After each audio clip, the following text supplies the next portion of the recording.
Жалпы енді мынау қарыз беру мәселесі шариғатымызда өте жақсы көрінген амалдар болып есептелінеді. Мынандай сұрақ бар да: қарыз бергеннің сауабы көп па, садақа бергеннің сауабы көп па деген мәселе бар. Қарыз бергеннің сауабы көп дейді шариғат. Не үшін десе, өйткені садақа сұрап тұрған адам, кейбір адамдар енді нәпсіге беріліп, соны әдетке айналдырған адамдар бар да. Мүмкін бүгінгі сұрап жатқан садақаға мұқтаж болмауы да мүмкін ол адам. Бірақ әдеті бар да оның. Шығып адамдардан садақа сұрайды. Ал қарыз сұраушы ол әдетінде жоқ мәселе ол. Адам әдетте болмайды қарыз сұрау деген. Ол бір жағдайға тап болады, бір қиыншылыққа тап болады да кісілерден қарыз сұрайды. Бауырым бере тұр. Міне, Алла берді, осындай мынау еккен егінім пісейін деп тұр. Күзге қарап орамда, сатамда берем дейді. Немесе анау мал шаруашылығымен айналысып жүрген кісілер айтуы мүмкін: бауырым бере тұр. Құдай қаласа міне аз қалды, бір айдан кейін анау малдарым төлдейін деп тұр. Сатамда берем. Неге? Өткені оның мұқтаждығы басым болып тұр адам. Сол үшін жаңа айтылғандай қарыз берудің сауабы садақа беруден де жоғары тұрады. Енді екінші мәселе, Алла субханаһу ва тағала Құран кәрімде وَمَنْ يُقْرِضِ اللَّهَ قَرْضًا حَسَنًا فَيُضَاعِفْ لَهُ أَضْعَافًا كَثِيرًا дейді. Кімде-кім Аллаға қарыз берсе дейді. Қандай қарыз десе, сауап істеу жағынан қарыз берсе дейді Аллаға. Демек, Алла бұл аятты былай тіке түсінуге болмайды. Бұның тәпсіріне ғалымдар айтып жатыр. Яғни, сауап істесең, сен Алланың алдына былай айтқан кезде амал жасап қойдың ғой. Енді сауабынан Алла саған қарыз секілді келтіріп тұр дейді мәселені. Сауабыңды істей бер. Сен өткізіп жатсың. Бірақ қарымтасын алған жоқсың ғой әлі. Мысалы, бір адам сауап істесе, сауабын қияметте көреді дейміз. Әлі ешкім сауап көзімен көріп, қолымен ұстаған жоқ ешкім. Соны аятта Алла айтып жатыр. Кім Аллаға қарыз берсе дейді. Сауап істеу жағынан. Алла Тағала оның берген қарызын сауабын еселеп қайтарып береді дейді. Міне осы форматта болу керек дейді. Демек, қарыз беруші адам ниет қалай болу керек? Мына бауырым мұқтаж болып тұр екен, бір мұқтаждығын көмектесіп жіберейін. Пайғамбар салам айтқан екен, кім бір мұсылман бауырының қажетінде болса, Алла оның қажетін өтеп қояды деп айтқан. Енді бауырымыз қатты мұқтаж болып тұр екен деп, соны көмектесу бұл өте үлкен сауап, жаңа айтылып тұрғандай.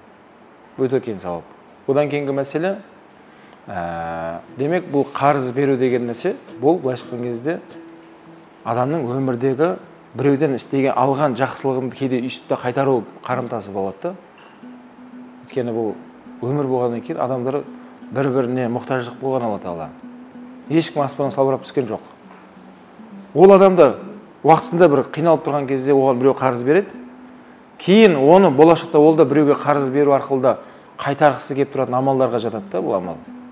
Сауап жағынан жаңа айтылғандай өте үлкен сауап. Енді екінші мәселе, сол қарыз алушы мен қарыз берушінің арасында мәселе қалай болады?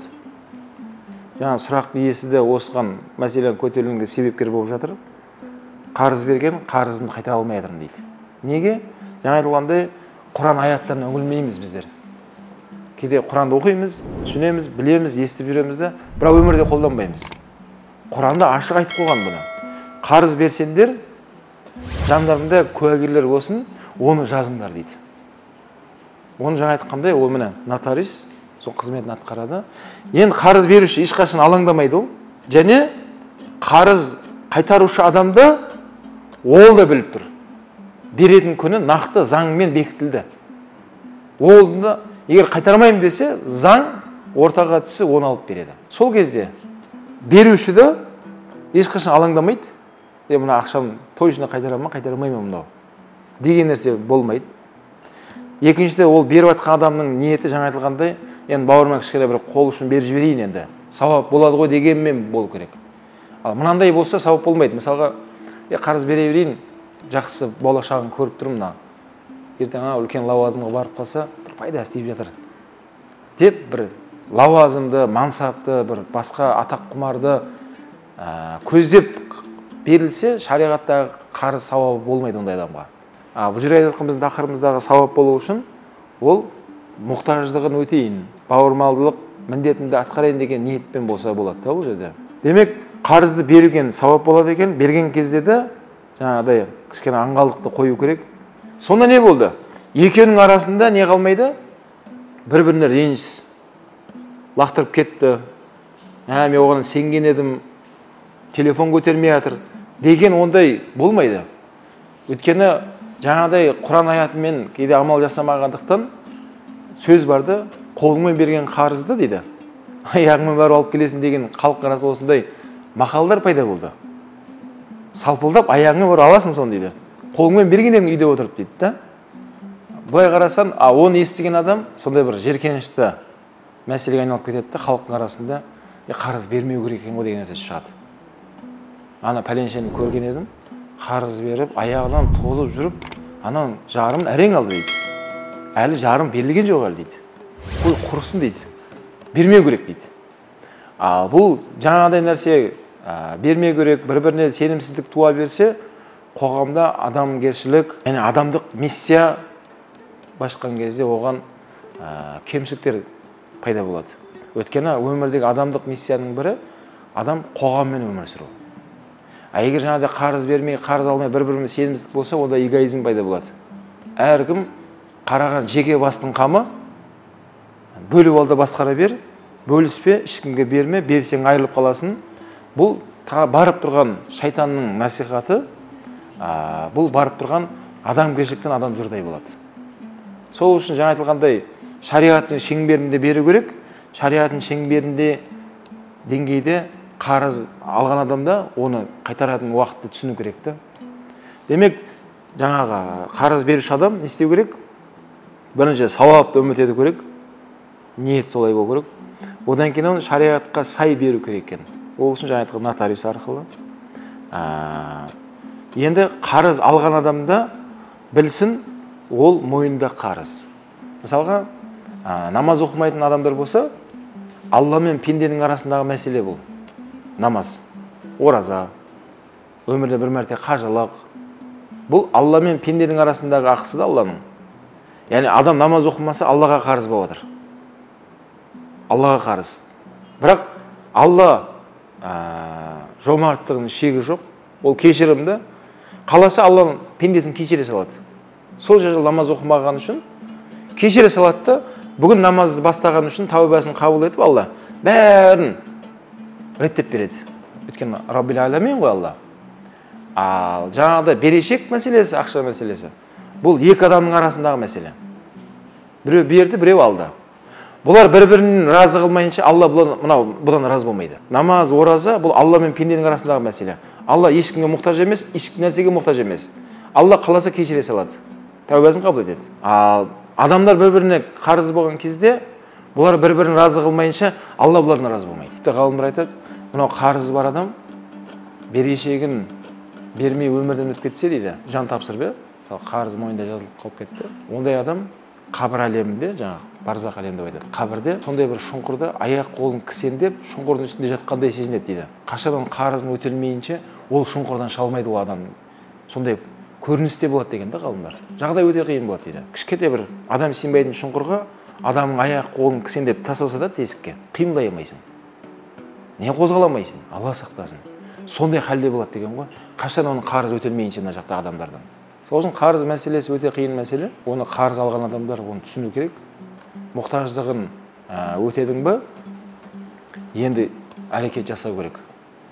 Құтылуға. Өйткені Пайғамбар саллаллаху алейхи ва саллям айтады хадисінде, біліп қойыңыздар, 3 адам әрекет жасаса, Алла бұларға көмектесуге, Алла бұлардың көмегінде болады дейді.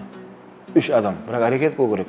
Біріншісі, қарыз алған адам, қарызымды қайтарайын, уақыт жақындап келе жатыр. Ұят болады ертең.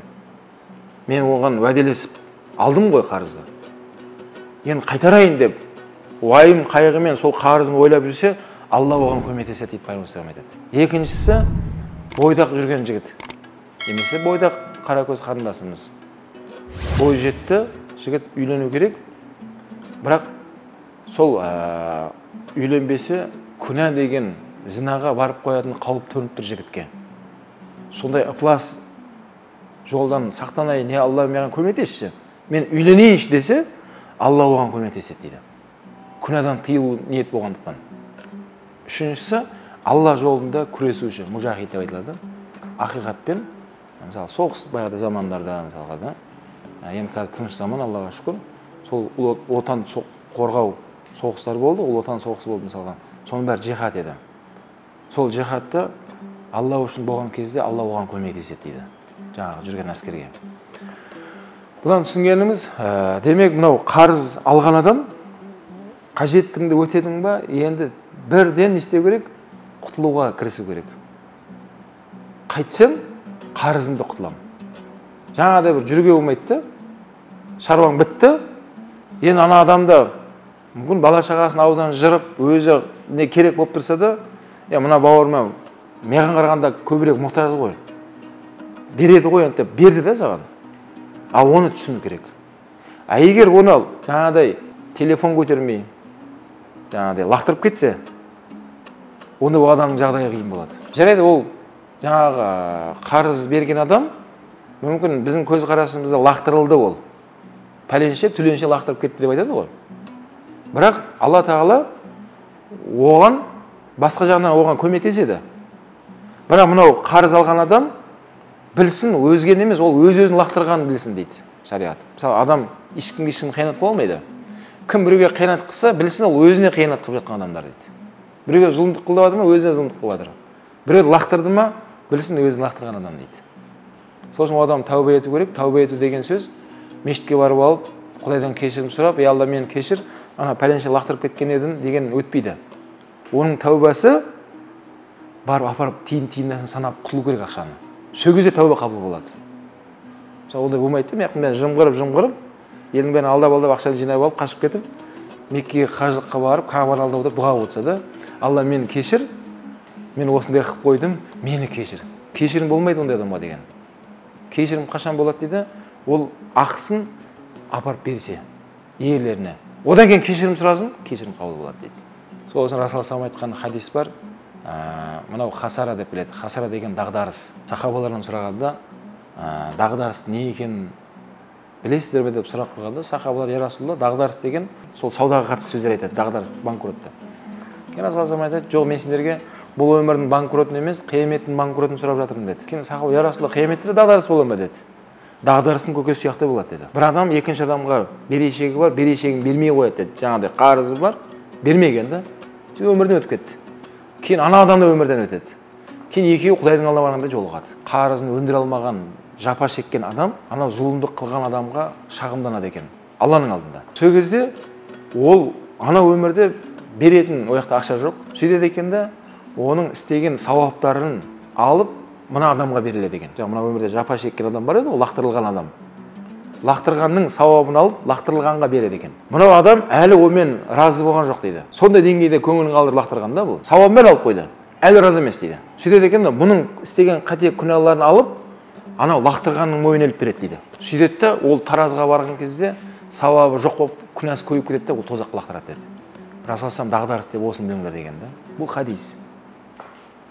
Бұдан түсінгеніміз, демек, денемізде жанымыз шықпай тұрып, қарызды өтеу керек.